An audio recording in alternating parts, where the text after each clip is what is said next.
8. हिमाचल की बर्फीली वादियों के बीच घिरी सांप जैसी सड़कों पर एक लाल गाड़ी अपने रास्ते को ढूंढते हुए आगे बढ़ रही थी। लेकिन फिर धीरे धीरे उस कार की स्पीड कम होने लगी और वो एक चट्टान की तरफ जाने लगी।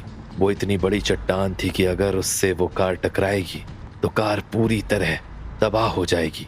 और इससे पहले कि कार चट्टान से टकराती, एक आवाज आई, राजीव!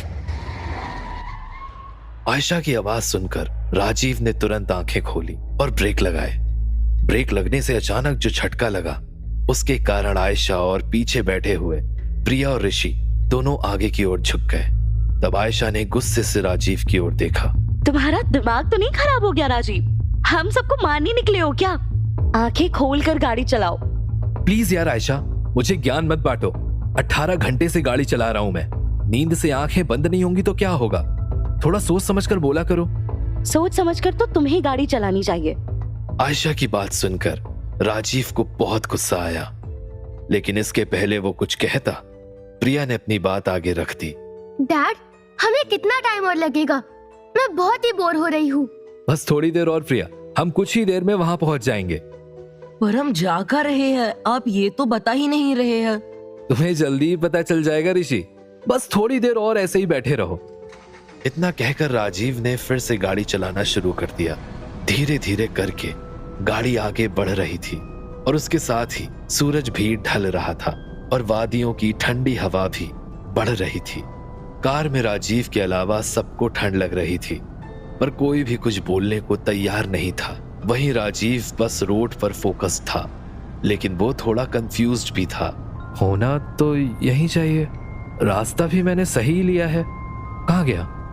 जब तुम्हें रास्ता नहीं पता था तो यहाँ लेकर क्यों आए हो हमें? पता नहीं और कितनी देर इस ठंड में रात गुजारनी पड़ेगी। राजीव को गुस्सा आ रहा था। उसने कुछ नहीं कहा और गाड़ी की स्पीड बढ़ा ली और फाइनली कुछ ही देर में उसने गाड़ी को एक घर के सामने रोका।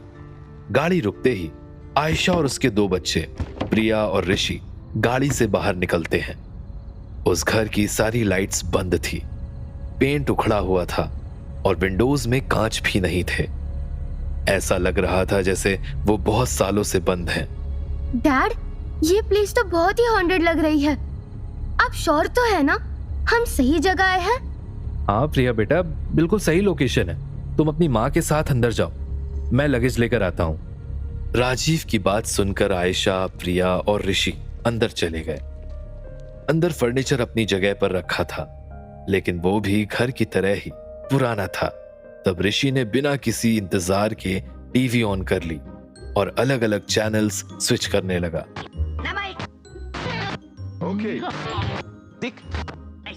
प्रिया ने उसे देखा और वो भी उससे लड़ने लगी।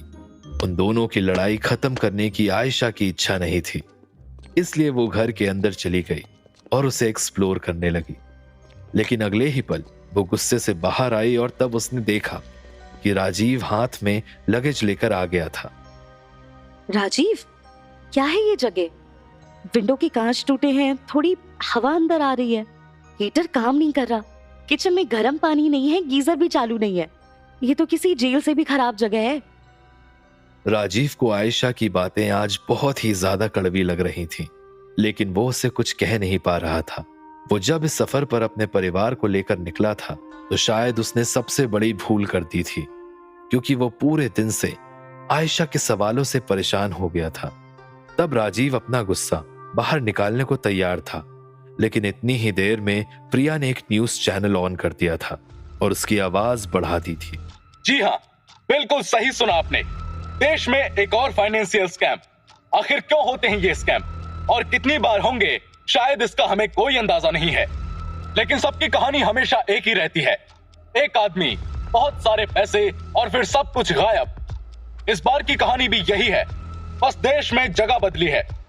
इस बार जगह है इंदौर और स्कैमर है एक मिडिल क्लास फैमिली पर्सन। इस वारदात के असली गुनहगार हैं।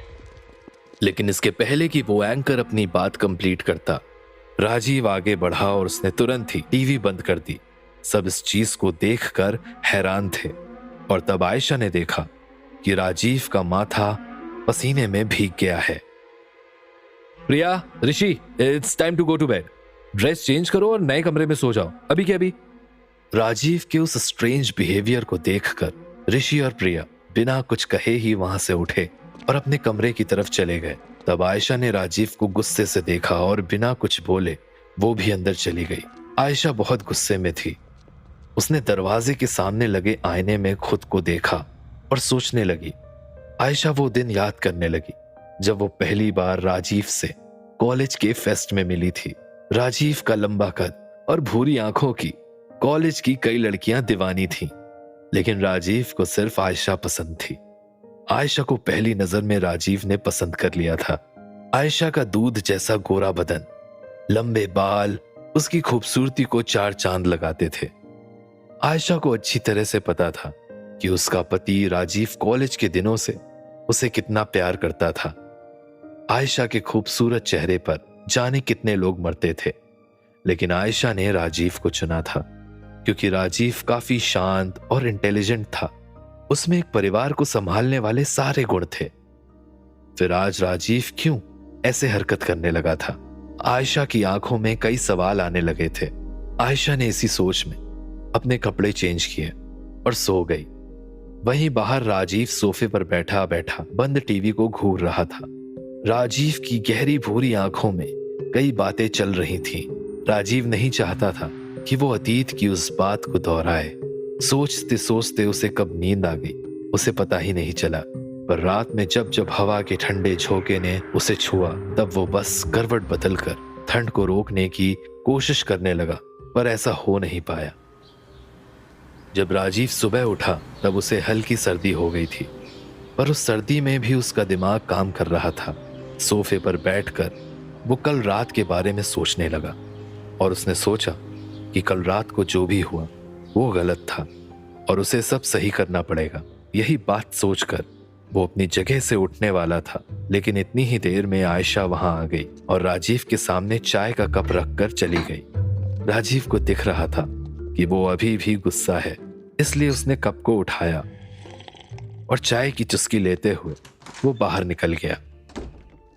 जो वादियां कल रात को उसे भटका रही थी, अब वो उसे अपनी जिंदगी का सबसे सुंदर सीन दिखा रही थी। सफेद चादर में लिपटे हुए पहाड़ों और उन पर गिरती हुई सुनहरी धूप को देखकर राजीव के चेहरे पर स्माइल आ गई और तब उसने पलट कर देखा कि उसके पड़ोस वाले घर के आंगन में एक ओल्ड कपल बैठा हुआ है। वो स्माइल के साथ उनकी तरफ गया। हेलो, कैसे हैं आप? मैं आपका नया पड़ोसी राजीव मेहरा।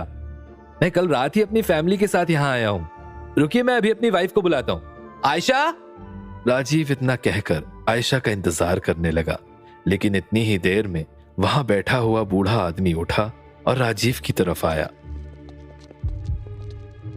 कोई जरूरत नहीं है किसी को भी यहाँ बुलाने की।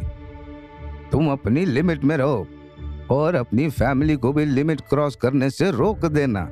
अगली बार से हमसे बात करने की कोशिश की तो देख लेना, तुम पछताओगे। चलो यहाँ से। इतना कहकर वो आदमी अपनी वाइफ के साथ घर के अंदर चला गया। राजीव हैरानी से उन्हें देख रहा था, पर कुछ समझ नहीं पाया और इतनी ही देर में आयशा वहां आ गई थी। क्या हुआ राजीव? क्यों बुलाया तुमने मुझे यहाँ? अरे, बुलाया तो मैंने तुम्हें हमारे नए नेबर से इंट्रोड्यूस कराने के लिए था, पर पता नहीं क्या हुआ, वो किसी से शायद मिलना नहीं चाहते।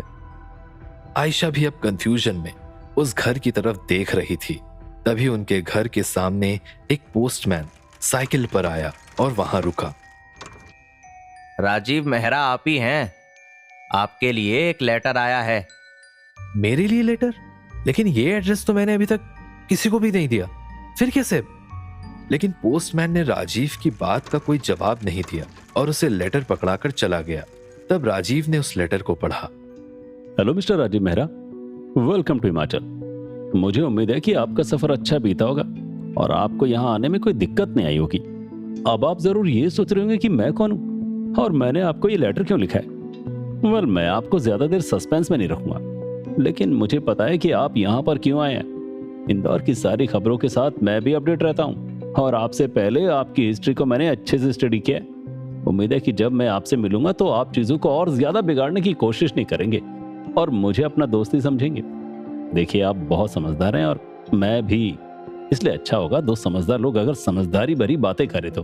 मैं बस ये कहना चाहता हूँ कि जब हम मिलें तो आप कोई भी गलती मत करना, नहीं तो वो आपकी और आपकी फैमिली की आखिरी गलती बन सकती है। मिलता हूँ आपसे कुछ ही देर में। आयशा डरी हुई बस राजीव की तरफ ही देख रही थी। उन दोनों को कुछ समझ नहीं आ रहा था कि ये लेटर आखिर उन्हें किसने लिखा है और क्यों। पर कहीं ना कहीं राजीव को बहुत अच्छे से इस बात का आभास हो गया था कि जब उसने अपनी नई जिंदगी शुरू करने की बात सोची तो वो इतनी आसानी से आने वाली मुसीबतों और मुश्किलों से बचकर आगे नहीं बढ़ सकता।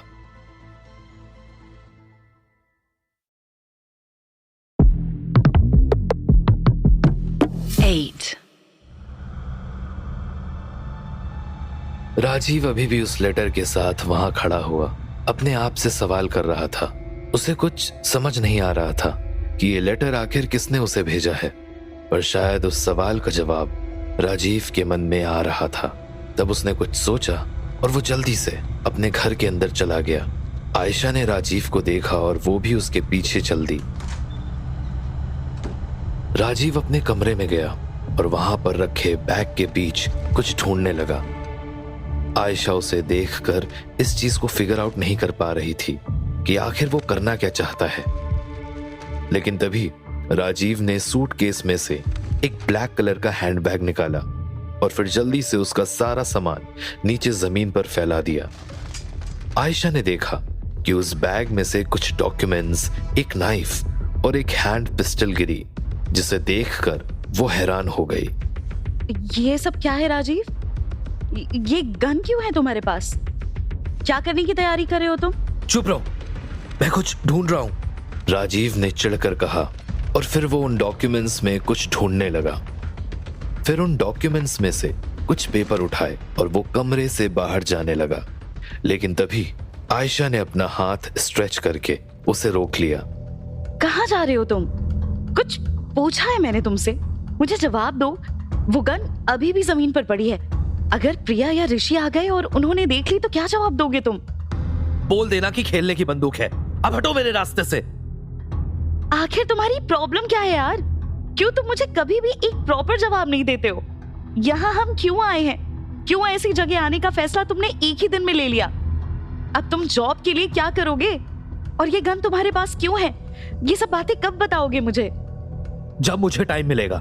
बार बार ये सवाल पूछकर मुझे बोर मत करो। एटलीस्ट कोई काम अगर नहीं संभाल सकती तो बोल दो, वरना मुझे डिस्टर्ब मत करो। अब जाने दो। राजीव ने आयशा के हाथ को झटका दिया और वो कमरे से बाहर निकल गया। आयशा अभी भी राजीव की तरफ ही देख रही थी।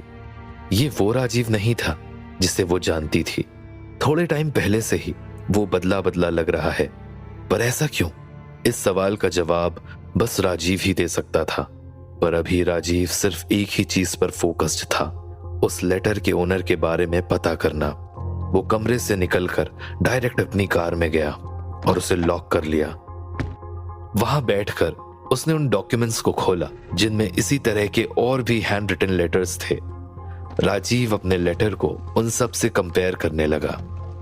नहीं, ये भी नहीं, ये भी नहीं, कोई भी इससे मैच नहीं हो रहा। इसका मतलब ये किसी नए आदमी ने लिखा है। आखिर कौन होगा इस बार और क्या चाहिए इसे मुझसे?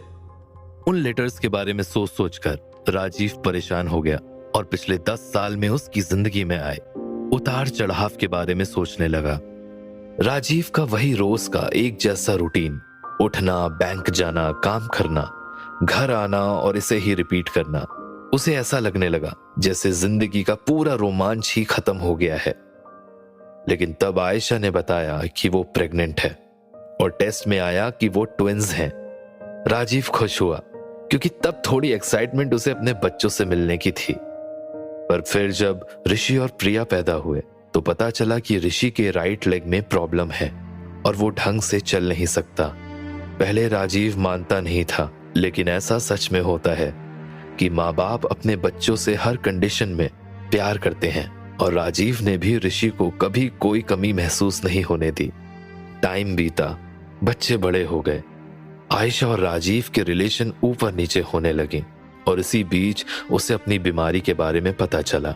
डॉक्टर ने कहा है कि धीरे धीरे करके उसे चलने में, बोलने में और यहां तक कि कोई भी काम करने में प्रॉब्लम होगी, और बस तब उसका सहारा कोई भी नहीं बन पाएगा। मैंने कई बार इस बीमारी का इलाज ढूंढा पर मुझे कुछ नहीं मिला।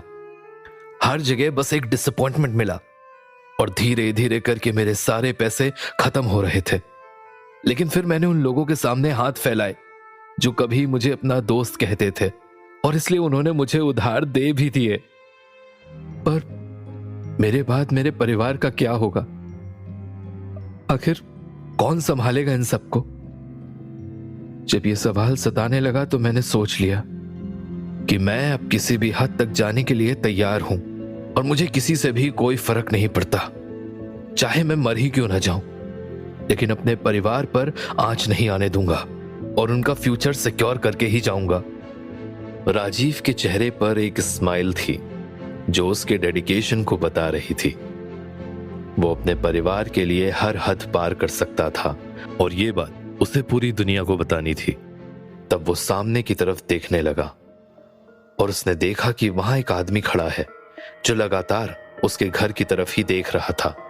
राजीव ने उसे कभी नहीं देखा था और उसे डाउट हुआ कि शायद ये वही आदमी है जिसने उसे लेटर भेजा था और ये लिखा था कि वो कुछ ही देर में आने वाला है।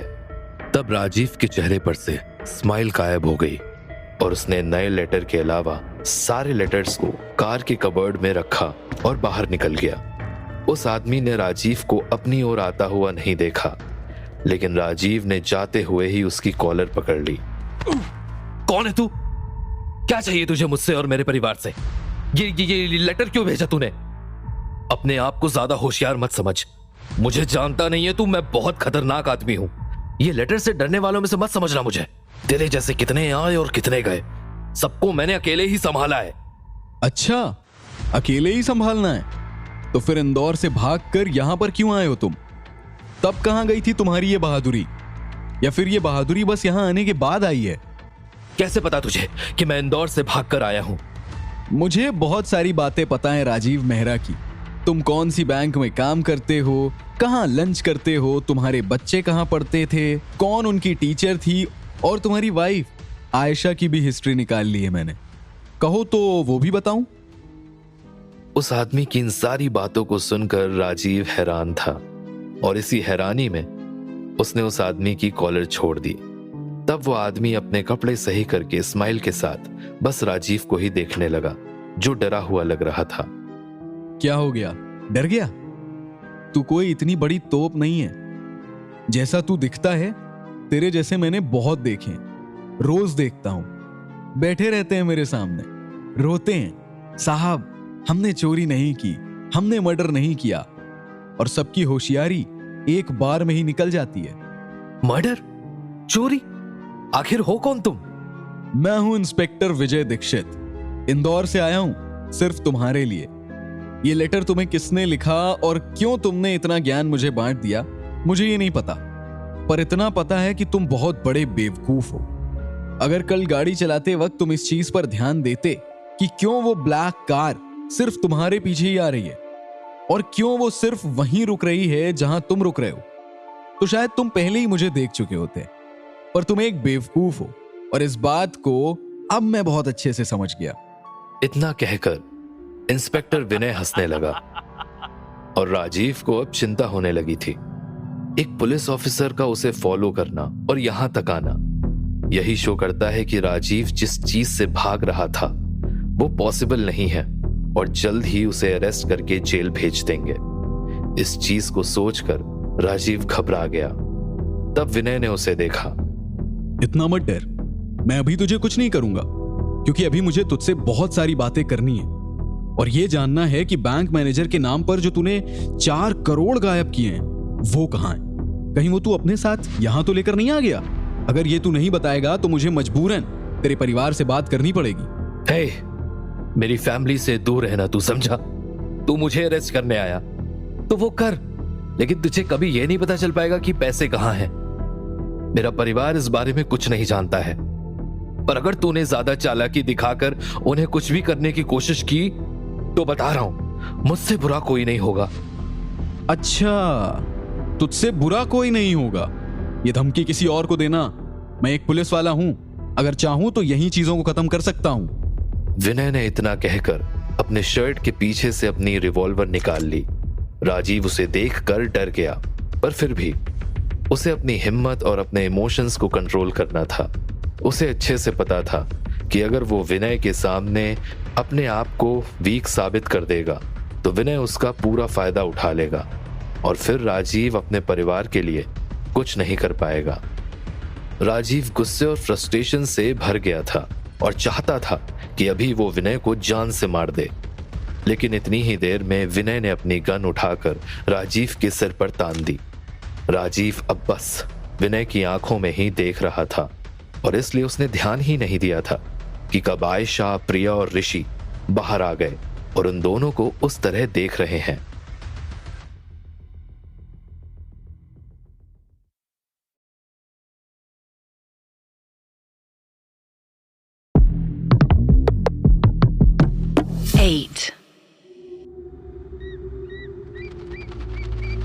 विनय ने अभी भी अपनी गन राजीव के सर पर तान रखी थी और वो उसे शूट करने के लिए तैयार था। राजीव को विनय के चेहरे पर स्माइल देखकर समझ आ रहा था कि उसे किसी चीज से फर्क नहीं पड़ता है और वो राजीव को मारने से पहले एक बार भी नहीं सोचेगा। लेकिन उन दोनों को ही ये नहीं पता था कि राजीव की फैमिली उन्हें देख रही थी। आयशा उस सीन को देखकर हैरान थी, लेकिन साथ ही खड़े हुए ऋषि और प्रिया की आंखों में आंसू आ गए थे। डैड! ऋषि ने चिल्लाया और तब राजीव और विनय ने पहली बार उनकी तरफ देखा। राजीव की हार्ट बीट तेज हो गई थी, लेकिन अब उसे किसी भी तरह इस सिचुएशन को कंट्रोल करना होगा। तब उसने विनय की गन को नीचे किया। अरे ऋषि, चिंता मत करो, मैं और अंकल तो बस मजाक कर रहे हैं। बहुत टाइम बाद मिले हैं ना, तो इसलिए ऐसे फन कर रहे हैं। तुम अंदर जाओ, मैं आता हूं। आयशा, इन्हें अंदर ले जाओ। लेकिन राजीव की बात को सबने इग्नोर कर दिया और सब बस उस सीन को अपनी आंखों में आंसू के साथ देख रहे थे। तब राजीव को लगा कि उसका प्लान काम नहीं करेगा। चिंता मत कर, मुझे भी बच्चों के सामने तमाशा खड़ा करना पसंद नहीं और ना ही उन पर गलत इंप्रेशन डालना अच्छा लगता है। पर ध्यान रखना, मैं वापस जरूर आऊंगा और तब तक के लिए तुझे एक हिंट जरूर दूंगा कि तेरी कब्र कोई तेरा अपना खोद रहा है। इतना कहकर विनय ने स्माइल की और फिर वो अपनी गन को अंदर रखकर राजीव के परिवार के पास जाने लगा। लेकिन राजीव का ध्यान बस उस बात पर था जो विनय ने उसे बोली थी। आखिर कौन हो सकता है जो राजीव के साथ गद्दारी कर रहा है? ये सवाल उसे सताने लगा और तब उसने विनय की तरफ देखा जो आयशा के सामने हाथ जोड़कर खड़ा था। नमस्कार भाभी जी, बहुत टाइम हो गया आपसे मिले हुए। उम्मीद है आपकी हेल्थ ठीक होगी। वो क्या है ना कि मैं राजीव से बहुत टाइम बाद मिल रहा हूं, इसलिए एक छोटा सा प्रैंक कर रहा था। मैं ऋषि और प्रिया के लिए चॉकलेट्स लाया हूं। विनय ने अपने शर्ट की पॉकेट में से 2 चॉकलेट्स निकालकर ऋषि और प्रिया को दी, जो अभी भी हैरान थे। बेटा आप डरो मत, मैं अब आता रहूंगा आपसे मिलने के लिए। अब चलता हूं भाभी जी, बाय। विनय ने पलटकर एक बार राजीव की तरफ देखा। उसके चेहरे पर वही स्माइल थी और फिर वो पलटकर वहां से चला गया। उसके जाते ही आयशा गुस्से से राजीव की तरफ देखने लगी। राजीव को समझ आ गया कि अब उसे अपने परिवार को सच बताना ही होगा। यही बात सोचकर वो उनके सामने गया और आयशा के साथ साथ ऋषि और प्रिया को भी अंदर ले गया। सब कंफ्यूजन के साथ उसे देख रहे थे। तब राजीव ने उन तीनों को सोफे पर बैठाया और वो अपने मन में सोचने लगा कि वो इस बात को कैसे कहेगा। डैड, ये कैसा मजाक था? सच बताइए, आपने कुछ किया है क्या? हाँ डैड, मुझे भी वो अंकल सही नहीं लग रहे थे और उनके सामने आपके चेहरे पर भी बहुत डर दिख रहा था। बताइए ना, सच क्या है? सच ये है बेटा कि तुम्हारे डैड ने क्राइम किया है और वो अंकल उसी के बारे में बात करने के लिए यहाँ आए थे। कुछ बड़ा नहीं है बेटा। जैसे आप क्लास में होमवर्क नहीं करते तो टीचर आपको पनिशमेंट देती है ना, ऐसे ही मैंने भी कुछ किया है, पर वो एक बड़ा इशू नहीं है। तुम दोनों जाओ और अपना रूम जमा लो। राजीव की बात सुनकर ऋषि और प्रिया उठे और अपने रूम में चले गए। उन्हें जाता हुआ देख राजीव ने एक चैन की सांस ली, लेकिन उसे पता था कि भले ही उसने बच्चों से झूठ बोल दिया जिसे वो समझ नहीं पाए, पर आयशा से वो बच नहीं पाएगा। तब वो उसकी तरफ पलटा जो गुस्से में उसे ही देख रही थी। आयशा, देखो राजीव, तुमने भले ही बच्चों को कुछ भी बोल दिया और उन्होंने मान लिया, वो कुछ समझते भी नहीं है, लेकिन मुझे तुम बेवकूफ मत समझो। मुझे पता है कि वो आदमी तुम्हारा दोस्त नहीं था। मैंने उसे पहली बार देखा है, पर उसे हमारे बच्चों का नाम पता है और इसका मतलब ये है कि उसे और भी चीजें पता होंगी। मैं क्लियरली कह देती हूँ राजीव, अगर तुम्हारी वजह से हमें कोई प्रॉब्लम आई तो मैं तुम्हें छोड़कर जाने से पहले एक बार भी नहीं सोचूंगी। आयशा अपनी बात रखकर घर के अंदर चली गई और राजीव उसे देखता रहा।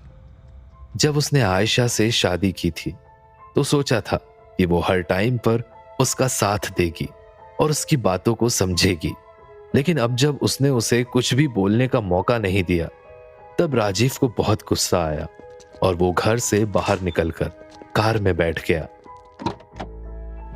कार में बैठते ही राजीव ने उसे स्टार्ट किया और वो रास्ते पर दौड़ने लगी।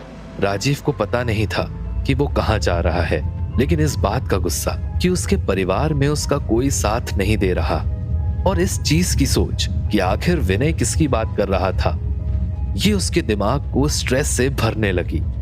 वो अपने इमोशंस को कंट्रोल नहीं कर पा रहा था और गाड़ी को बहुत तेज चला रहा था, पर फिर उसने कुछ सोचा और एकदम से कार एक साइड में पार्क कर दिया।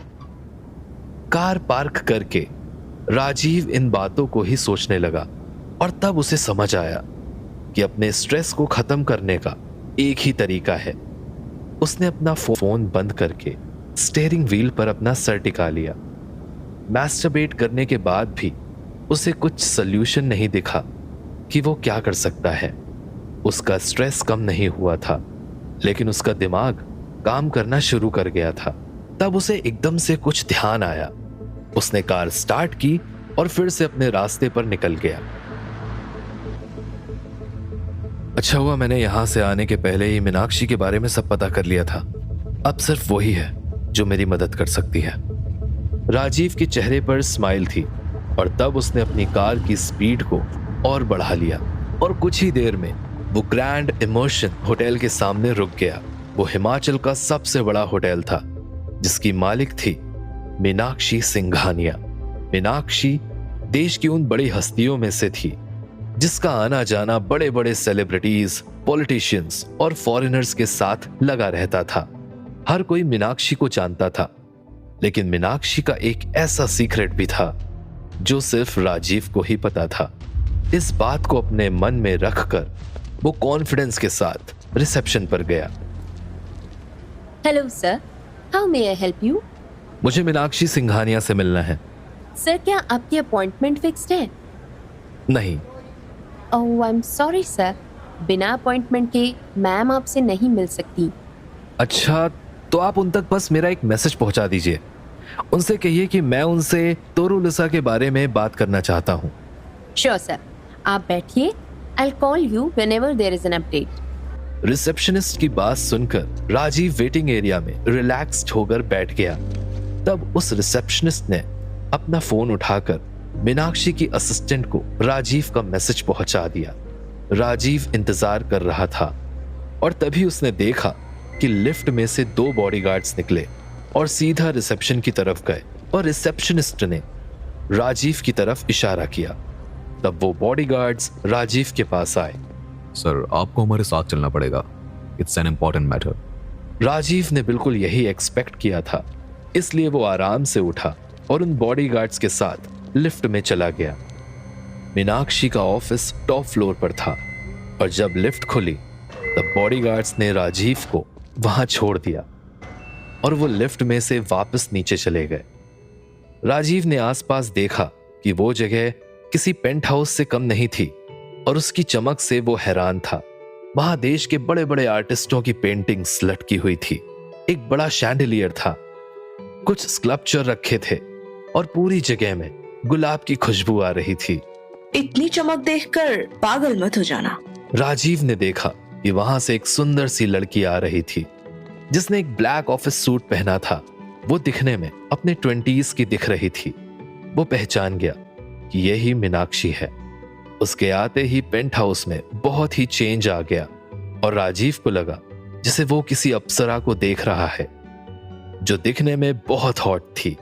एक पल के लिए उसे देखकर राजीव का मन डगमगाने लगा था, पर तभी राजीव ने नोटिस किया मीनाक्षी का हाथ जिस पर खून लगा हुआ था। ऐसा लग रहा था जैसे उसने किसी को अपने हाथों से पंच मारा है। ब्लड ड्रॉप्स मार्बल के फ्लोर पर गिर रहे थे और राजीव उन्हें ही देख रहा था। मीनाक्षी राजीव के पास नहीं रुकी और सीधा जाकर अपनी चेयर पर बैठ गई और अपना हाथ साफ करने लगी। राजीव थोड़ा डर गया था कि क्या सच में यहां आकर उसने कोई गलती तो नहीं की है, पर उसे पता था कि उसे अपना डर नहीं कॉन्फिडेंस दिखाना है। राजीव ने एक गहरी सीधे टॉपिक पर बात करो और बताओ कि तुम्हें क्या चाहिए। आपकी हेल्प ब्लैक को फाइट करने में। जैसे आप अपने बिजनेस में किसी भी प्रॉब्लम को नहीं आने देती, वैसा ही मुझे भी एक बैकअप चाहिए। अभी मेरे पास 4 करोड़ रुपए इन कैश हैं, लेकिन वो पूरा मनी ब्लैक है और मैं बस ये चाहता हूं कि आप उन सारे पैसों को वाइट करने में मेरी मदद करें। और इसमें मेरा क्या फायदा? आपका फायदा ये कि मैं आपका सीक्रेट अपने तक ही रखूंगा और उसके साथ ही अगर आप ये डिक्लेयर कर दें कि मैंने आपकी कंपनी में कुछ शेयर्स खरीद लिए हैं तो मैं आपकी सप्लाइंग को भी फंडिंग कर दूंगा। इससे मेरा पैसा भी ऑन पेपर वाइट हो जाएगा। तो बताइए क्या कहती हैं आप? क्या इस डील को साइन करके और साथ में बिजनेस करके एक नई फ्रेंडशिप को स्टार्ट करने में इंटरेस्टेड हैं?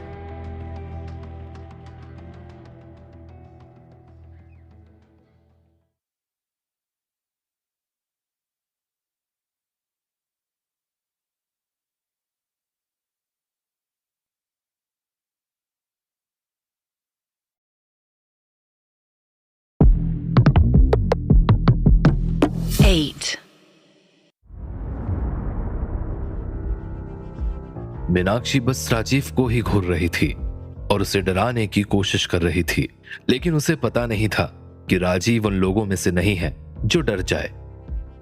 ऐसे मुझे लगातार घूर कर देखने से कुछ नहीं होगा। मैंने जो कह दिया वो बात नहीं बदलने वाली, पर जितना टाइम तुम्हें चाहिए तुम ले सकती हो, मुझे कोई जल्दी नहीं है। तुम अपनी जुबान बहुत चलाते हो, लेकिन इतना तो साफ है कि तुम में दिमाग और सोचने की कमी है। कहाँ खड़े हो, किसे क्या बोल रहे हो, कितनी कीमत की बात कर रहे हो, तुम्हें इस बारे में कोई आइडिया नहीं है। ये जो 4 करोड़ की बात तुम मेरे सामने कर रहे हो ना, ये मैं एक बार में खर्च कर सकती हूँ। तुम्हारे पैसों से मुझे कुछ नहीं मिलेगा। हाँ, नहीं मिलेगा, ये बात तो मैं भी समझता हूँ और आपकी अमीरी के चर्चे तो हर जगह होते ही रहते हैं, लेकिन लोगों को ये नहीं पता कि उस अमीरी का कितना हिस्सा होटल और लीगल बिजनेस से आता है और कितना हिस्सा टिम्बर की इलीगल सप्लाई से। अगर वो मैंने लोगों को बता दिया तो शायद आप दिन में ढंग से 400 रुपए भी खर्च नहीं कर पाएंगी। राजीव अपनी बात कहकर जोर जोर से हंसने लगा। उसे हंसते हुए देख मीनाक्षी को गुस्सा आने लगा। वो आगे बढ़ी और उसने गुस्से भरी नजरों से राजीव की आंखों में आंखें डालते हुए कहा, बहुत बोल लिए तुम, अब चुप हो जाओ वरना मैं तुम्हारी जुबान खींच लूंगी। तुम्हें जिसने भी मेरे बारे में बताया है उसने मेरी पूरी इंफॉर्मेशन नहीं दी है। अच्छा होता अगर तुम पहले मेरे बारे में सारी इंफॉर्मेशन निकलवा लेते, पर तुम एक बेवकूफ हो और यहाँ आकर तुमने एक बेवकूफी ही की है। ये बात तुम्हें अभी समझ नहीं आएगी, लेकिन जब टाइम आएगा ना, तो तुम्हारे पास मेरे पैरों में गिरकर रोने के अलावा कोई ऑप्शन नहीं बचेगा। फिर तुम्हारी जिंदगी खत्म हो जाएगी और साथ ही ये घमंड भी। समझ रहे हो ना तुम? हाँ, सब समझ रहा हूं। लोग अपनी सबसे बड़ी धमकी तभी देते हैं जब वो सबसे ज्यादा डरे हुए होते हैं। तुम भले ही दिखा नहीं रही, पर तुम डरी हुई हो और वो मेरे लिए एक जीत है। अब आगे तुम डील एक्सेप्ट करो या ना करो, पर मैं इस बात को लेकर खुश हूं कि एटलीस्ट तुम आज रात को सोने से पहले मेरे बारे में तो सोचोगी। अब मैं चलता हूं, अगर तुम्हारा मन बन जाए तो मुझे बता देना। राजीव इतना कहकर पलट गया और लिफ्ट में चढ़ गया। लिफ्ट में जब राजीव पलटा तो उसके चेहरे पर स्माइल थी और मीनाक्षी उसकी तरफ ही देख रही थी। और तब लिफ्ट के गेट बंद हो गए। आखिर ये कौन आदमी है जिसे मेरी लाइफ और मेरी धमकी से कुछ भी असर नहीं पड़ रहा? कैसे ये इतना कॉन्फिडेंट बनकर यहाँ खड़ा था? मैं कभी भी ऐसे आदमी से नहीं मिली हूँ, लेकिन मुझे मेरी जिंदगी में किसी ऐसे ही आदमी की जरूरत थी। मुझे इसे ऐसे नहीं जाने देना चाहिए। मीनाक्षी ने अपने आप से इतना कहा और फिर वो दौड़कर दूसरी लिफ्ट की तरफ भागी, जो एक ही बार में खुल गई और वो उसमें चढ़ी। वो बस लिफ्ट के अंदर यही सोच रही थी कि उसके नीचे पहुंचने से पहले राजीव वहां से चला ना जाए। लेकिन जब लिफ्ट का दरवाजा खुला तब मीनाक्षी ने देखा कि राजीव लिफ्ट के सामने ही स्माइल के साथ खड़ा हुआ था। मुझे कहीं ना कहीं भरोसा था कि तुम आ रही होगी, इसलिए मैं यहां रुक गया। तो फिर क्या सोचा है तुमने? तुम्हारा एटीट्यूड कभी नहीं बदलता है ना? मैंने सोचा तुम्हारी डील के बारे में, एंड आई थिंक मुझे सोचने के लिए थोड़ा टाइम और चाहिए। एक काम करो, आज रात को 9 बजे मेरे घर आओ, हम वहां आगे की बात करते हैं। एज यू से मैम। राजीव स्माइल कर रहा था, जिसे देखकर मीनाक्षी को उसकी चाहत हो रही थी। उसका बस चलता तो वो अभी ही राजीव को किस कर लेती, पर वो कुछ नहीं कर पाई और राजीव पलटकर चला गया। राजीव बाहर निकलकर कार में जब बैठा तो वो खुश था, क्योंकि वो यहां जो करने आया था उसने उस चीज को अचीव कर लिया था। तब उसने कार स्टार्ट की और वो गाड़ी वहां से दूर ले गया। पूरे दिन राजीव खुशी के साथ इधर उधर घूमता रहा और उस शहर को एक्सप्लोर करने लगा। उसे पता था कि उसका परिवार यहां आकर खुश नहीं है, इसलिए उसने अपने बच्चों के लिए चॉकलेट्स खरीद ली और आयशा के लिए एक सुंदर सा स्वेटर खरीद लिया। उन सारी चीजों को लेकर जब तक राजीव घर पहुंचा तब तक सूरज ढल चुका था और हवा ठंडी हो गई थी। घर के अंदर जाते ही उसने देखा कि प्रिया और ऋषि टीवी देख रहे थे। तब राजीव ने उन्हें चॉकलेट्स दी और वो अपने कमरे की तरफ बढ़ा। उसे पता था कि अब उसके पास आयशा से बात करने का मौका है और वो उसे अच्छे से सारी चीजें समझा देगा। लेकिन जैसे ही राजीव अंदर गया उसके चेहरे की स्माइल गायब हो गई। उसने देखा कि आयशा बेड पर बैठी है और उसके आसपास वही सारे लेटर्स पड़े हुए हैं जिन्हें राजीव ने कल पढ़ा था। तब राजीव के हाथ से आयशा का गिफ्ट नीचे गिर गया और तब आयशा का ध्यान राजीव की तरफ गया। ये सब क्या है राजीव? ये सारे लेटर्स, ये सब तुम्हारे नाम पर लिखे हुए हैं। सब में बस पैसे की बात है कि तुमने लोगों के पैसे नहीं दिए हैं। क्या ये सच है?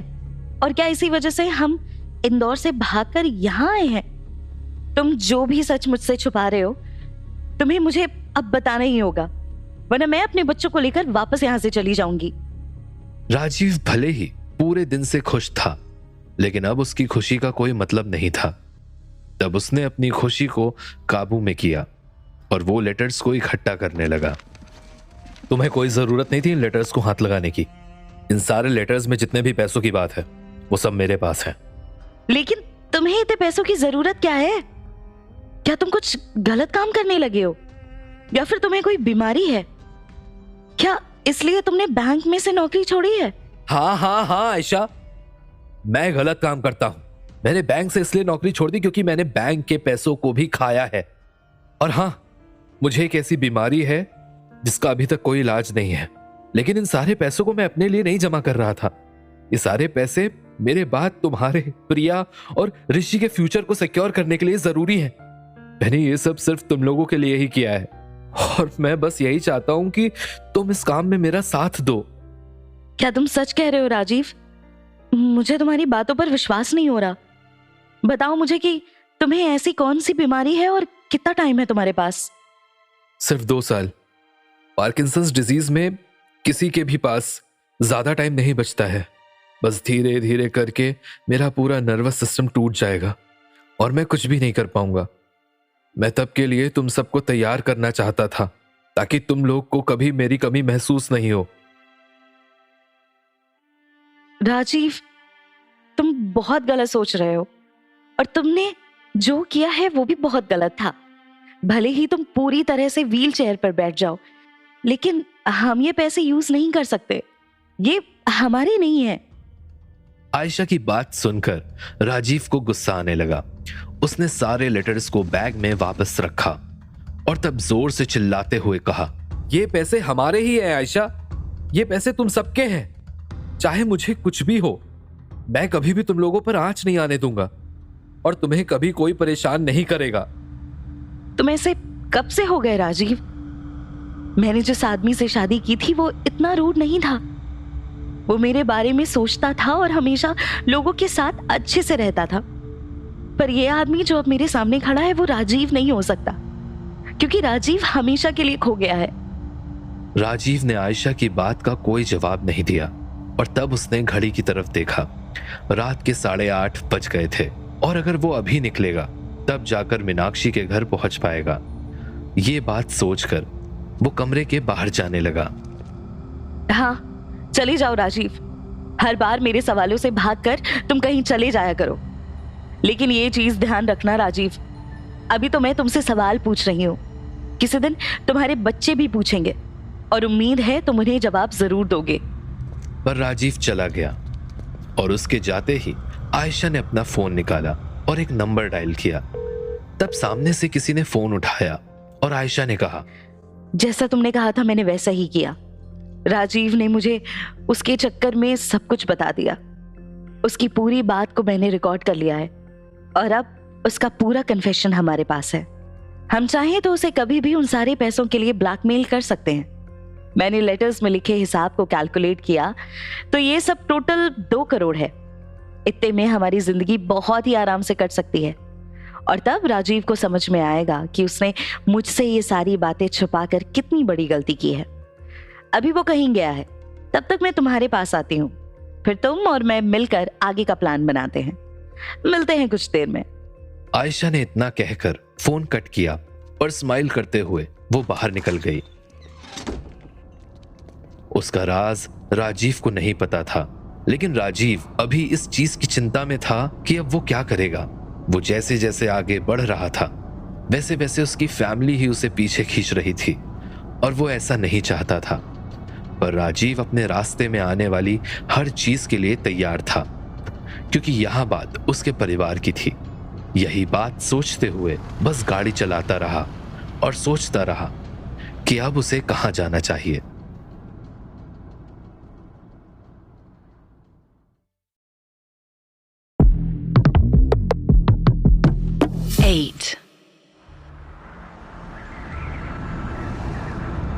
राजीव अपनी गाड़ी को चलाता हुआ मीनाक्षी के घर के बाहर पहुंचा।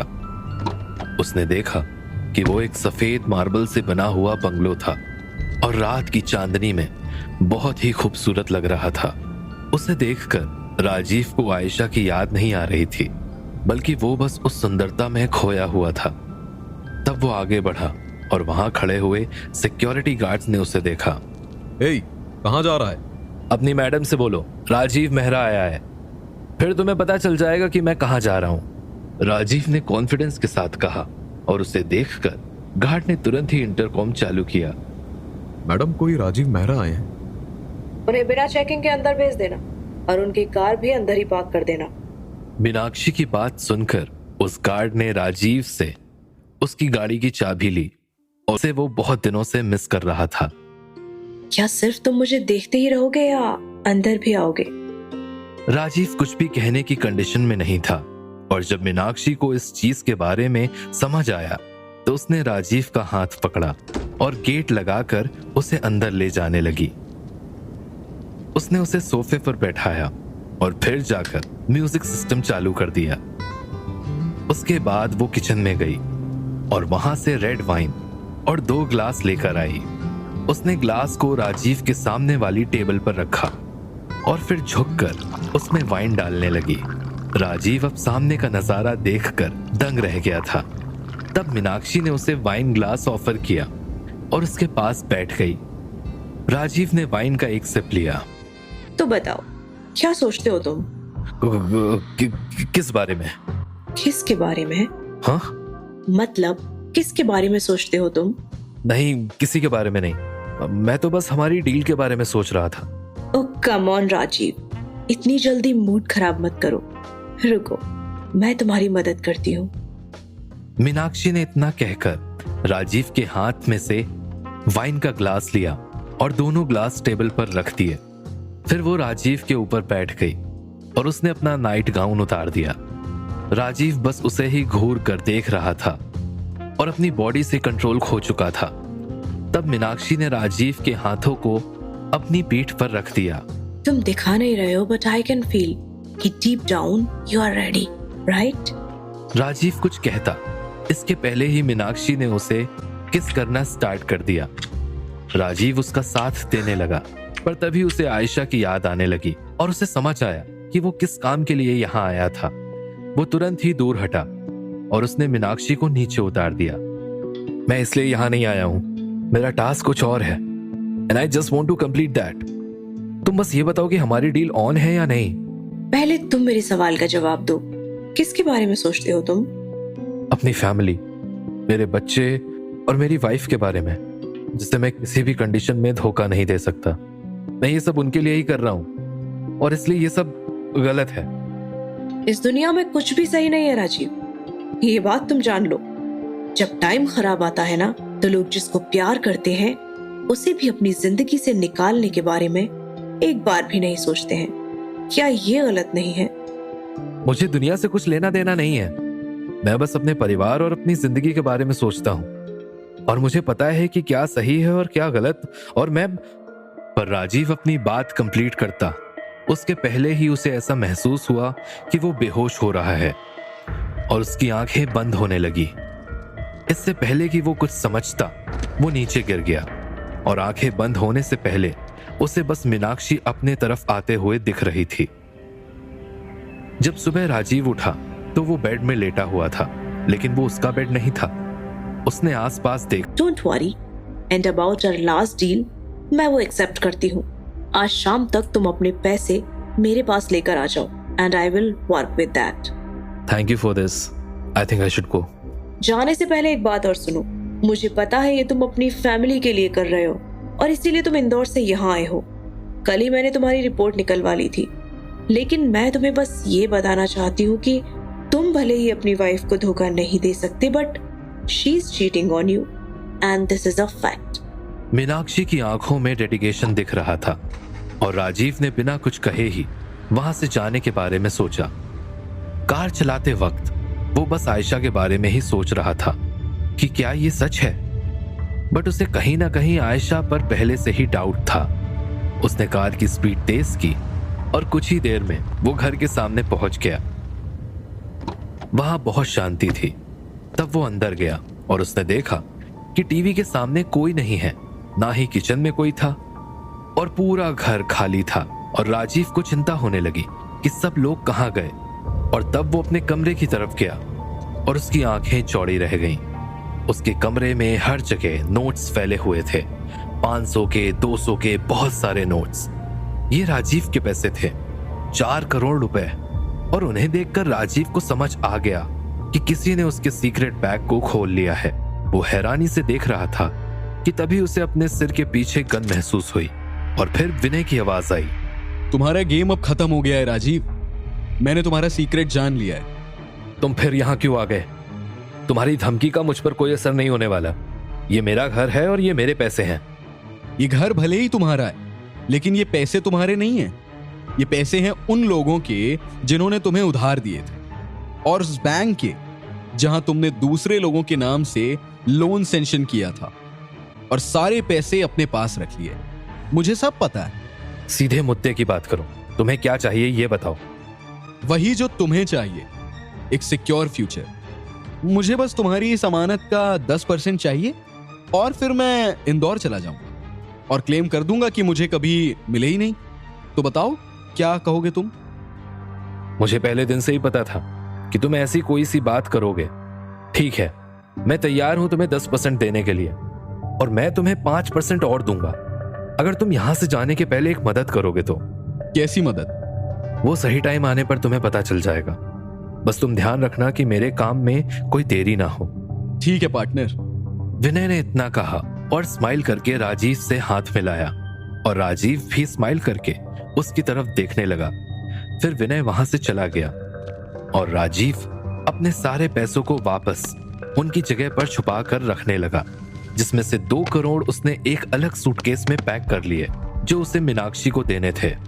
सारा काम खत्म करके जब राजीव ने घड़ी देखी तो दिन के 11 बज चुके थे, पर अभी भी घर पर उसके अलावा कोई नहीं था। उसे चिंता होने लगी कि सब कहाँ गए, और तब उन्हें ढूंढने के लिए वो फिर से कार से घूमने लगा।